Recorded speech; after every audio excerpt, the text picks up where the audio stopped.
ನಮಸ್ತೆ, ನಾನು ನಿಮ್ಮ ಸಂಗೀತ ಗೋವಾದಿಂದ. ಇದು ನಿನ್ನೆ ವ್ಲಾಗ್ ಗಣೇಶ ಹಬ್ಬದ ದಿನದ್ದು.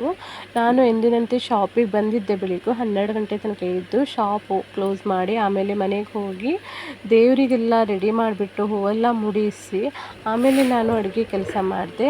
ಯಾಕೆಂದರೆ ನನ್ನ ಮಗಳು ನನಗೆ ಹೆಲ್ಪ್ ಮಾಡಲಿಕ್ಕೆ ಇರಲಿಲ್ಲ ನಿನ್ನೆ. ಅವಳು ನಮ್ಮ ತಮ್ಮನ ಮನೆ ಬಿಲ್ಡಿಂಗಲ್ಲಿ 1.5 ದಿವಸ ಗಣಪತಿ ಇದೆ, ಅಲ್ಲಿ ಬ್ಯುಸಿ ಇದ್ಲು. ಅದಕ್ಕೆ ನಾನು ಶಾಪಿಂದ ಹೋದ್ಮೇಲೆ ಎಲ್ಲ ರೆಡಿ ಮಾಡಿಕೊಂಡು ದೇವರಿಗೆಲ್ಲ ಹೂವೆಲ್ಲ ಮುಡಿಸಿ ದೀಪ ಎಲ್ಲ ಇಟ್ಟು ಆಮೇಲೆ ನಾನು ಅಡುಗೆ ಕೆಲಸ ಸ್ಟಾರ್ಟ್ ಮಾಡಿದೆ. ಅಡುಗೆ ಕೆಲಸ ಎಲ್ಲ ಸ್ಟಾರ್ಟ್ ಮಾಡಾದಮೇಲೆ 12ವರೆಗೆ ಕಿಚನ್ ಹೋಗಿದ್ದವಳು ಸುಮಾರು 2 ಗಂಟೆಗೆ ಬಂದೆ. ಯಾಕೆಂದರೆ ನನಗೆ ಹಬ್ಬದ ದಿವಸ ಏನೇನು ಮಾಡಬೇಕು ಸ್ಪೆಷಲ್ ಅದೆಲ್ಲ ಮಾಡಲೇಬೇಕು, ಇಲ್ಲಾಂದರೆ ಸಮಾಧಾನ ಇಲ್ಲ. ಮೋದಕ, ಕಡುಬು ಇದೆಲ್ಲ ಮಾಡಿದ್ದೆ. ಆ ಥರ ಅಡುಗೆದು ವಿಡಿಯೋ ನನಗೆ ಆಗಿಲ್ಲ ಹಾಕಲಿಕ್ಕೆ. ಹಾಗೆ ಅಡುಗೆ ಎಲ್ಲ ಮಾಡಾದಮೇಲೆ ದೇವ್ರ ಪೂಜೆ ಮಾಡಿ ದೇವ್ರಿಗೆ ನೈವೇದ್ಯ ಇಟ್ಟು ಆಮೇಲೆ ನನ್ನ ಮಗಳು ಬಂದಳು. ಅಷ್ಟೊತ್ತಿಗೆ ಫೋನ್ ಮಾಡಿಬಿಟ್ಟು ಮಮ್ಮಿ ಬರ್ತೀನಿ ಅಂತ.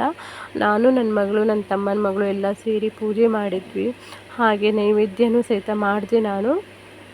ನಿನ್ನೆ ತುಂಬಾ ಚೆನ್ನಾಗಿ ದೇವ್ರ ಪೂಜೆ ಆಯಿತು. ಯಾಕೆಂದರೆ ಯಾವಾಗೂ ನಾನು ಅಂಗಡಿ ಬರೋ ಗಡಿಬಿಡಿಯಿಂದನೇ ಪೂಜೆ ಮಾಡ್ತಿದ್ದೆ. ನಿನ್ನೆ ಯಾಕೆಂದರೆ ನಾನು ಸಾಯಂಕಾಲ ಶಾಪ್ ಕ್ಲೋಸ್ ಮಾಡಿಟ್ಟಿದ್ದೆ, ಇದರ ಸಲುವಾಗಿ.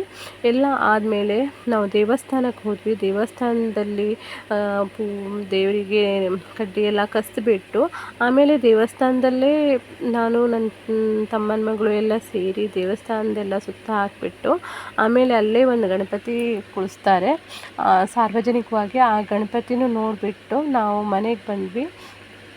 ಆ ಗಣಪತಿನೇ ನಾನು ಫಸ್ಟ್ ನೋಡಿರೋದು. ಯಾಕೆಂದರೆ ನನ್ನ ತಮ್ಮನ ಮಗಳು ಮತ್ತು ನನ್ನ ಮಗಳು ಅಲ್ಲಿ ನೋಡಿದರು, ಮೊದಲೇ ಇನ್ನೊಂದು ಗಣಪತಿ ನೋಡಿದರು. ಇದು ನಿನ್ನೆ ನಾನು ಹಾಕ್ಕೊಂಡಿರೋಂಥ ಸೀರೆ ನನ್ನ ಫ್ರೆಂಡ್ ಒಬ್ಬಳು ಕೊಟ್ಟಿದ್ಲು. ನೋಡಿ ಹೇಗಿದೆ ಅಂತ ಕಮೆಂಟ್ ಮಾಡಿ. ಹಾಗೆ ಇನ್ನೊಂದು ಸಾರ್ವಜನಿಕ ಗಣಪತಿ ಅಲ್ಲಿ ನಾವು ಹೋಗಿಲ್ಲ, ರಸ್ತೆಯಿಂದನೇ ನೋಡಿಬಿಟ್ಟು ವಾಪಸ್ ಮನೆಗೆ ಬಂದ್ವಿ.